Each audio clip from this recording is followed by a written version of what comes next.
What's even worse than a terrible person?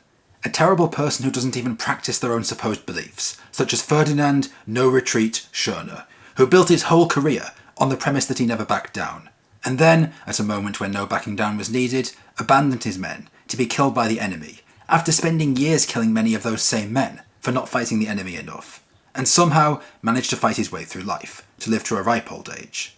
This is the life of Ferdinand Schörner. Ferdinand Schörner was born on June 12, 1892, in Munich.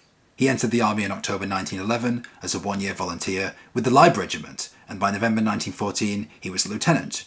During the First World War, he was awarded the Pour le Mérite when he took part in the Battle of Caporetto, a decisive battle that shattered the Italian lines. This proved controversial because Erwin Rommel, soon to become a major field marshal, would claim all his life that he had actually claimed the hill Schörner claimed he'd claimed, and would go his whole life raising warnings about him. Those red flags, however, were ignored, and after the war, Schörner continued serving in the army, serving as a staff officer and instructor. In 1923, he was adjutant to General Otto von Lossow, a commander in Munich, and, ironically, participated in the defeat of the Beer Hall Putsch, when the police fired into the crowd, killing 15 Nazis. One wonders if this might have been the reason he was so slavish to Hitler later on, to save his own skin, but he did manage to remain in the army, and not only that, but prosper under Hitler. During the invasion of Poland, Schörner led the 98th Mountain Regiment, and, during the 1941 Balkans campaign, he commanded the German 6th Division, earning the Knight's Cross in Greece. With this division, he took part in Operation Barbarossa, before then being shifted to Finland. In spite of participating in a failed attack on Murmansk, he was made a lieutenant general, and once more brought back to the Eastern Front. Usually, men feared and despised being posted to the Eastern Front. In June 1941, everyone was happy to be there. Huge swathes of territory fell under their control, German soldiers wore shades, victory seemed inevitable, and by December, people dreaded being posted there, were absolutely horrified by it. Heydrich even had one of his ex-friends sent there as revenge, who, remarkably, survived. But many did not. And many of Schörner's men didn't survive, but this, ironically, was why he was so successful. Schörner was known to be an ardent, passionate hanger of men. Anyone caught behind the lines, regardless of the reason, was hung, with no mercy given, not only confirmed by multiple of his soldiers and high-ranking Nazis, but also by Joseph Goebbels. Deserters get no mercy from him, Goebbels recalled. They are hanged from the nearest tree, with a placard round their necks, saying, "I am a deserter. I have declined to defend German women and children, and therefore I have been hanged." Naturally, such methods are effective. Every man in Schörner's area knows that he may die at the front, but will inevitably die in the rear. This was an absolutely appalling way to make your soldiers fight, not through ideals or victory, but through coercion and violence. Either you die at the front, in a quote honourable death, or you die being hung, with your family being scowled on. Schörner hung possibly hundreds of men this way, maybe thousands. One of his soldiers recalled that officers and men alike despised him, not only for killing their friends, but for his ruthlessness. And hypocrisy, because Schörner himself did not practice what he preached.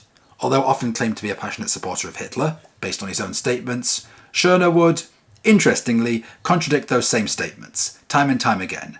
Stating that the Crimean port of Sevastopol could be held for a long time, even if Crimea fell, he changed his mind. And wouldn't you know, evacuated himself, and the Black Sea port, to safety. But conveniently left many of his men behind, women and Schörner's first, and the Germans and Romanians suffered huge losses. In spring of 1944, Schörner then held another retreat, from the Dniester, and wouldn't you know, he was one of the first to leave too.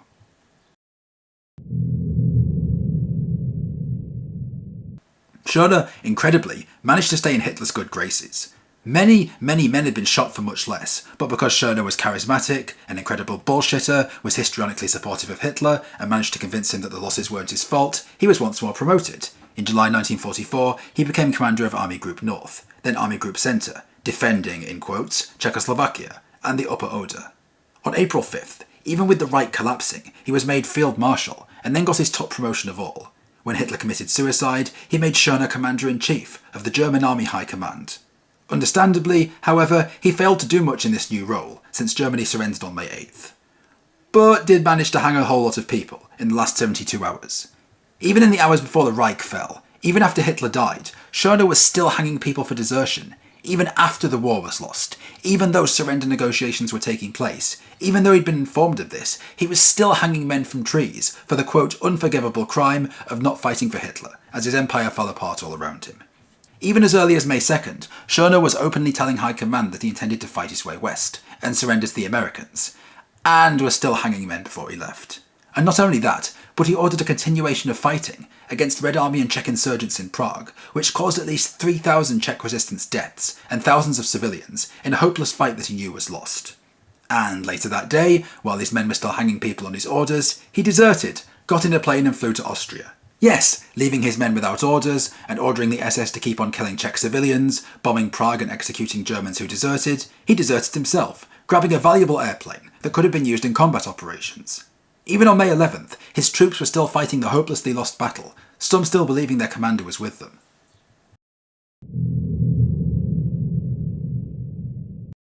There was little left for him to do, and so Schörner handed himself over to the Americans, who then, promptly, passed him over to the Soviet authorities, hoping they would do something. They did, and after a long, horrible spell of captivity, in 1952, Schörner was convicted of war crimes and sentenced to 25 years. But for some reason, a decree of the Presidium of the Supreme Soviet reduced his sentence to 12.5.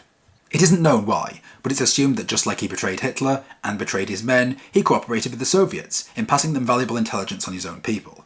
A decree of December 1954 allowed him to be handed over to East Germany, which actually released him, without charges, in 1955, 2 years after Stalin died, so not only Stalin, but Khrushchev had shown mercy on him. That must have been some valuable intelligence. The Western Allies, however, did not share this assessment. Upon returning to West Germany, Schörner was arrested and charged with executions of German soldiers. He was found guilty of manslaughter and sentenced to the huge sentence of 4.5 years in prison. He was released in 1960 and lived in Munich until his death in 1973, facing not one more charge or conviction.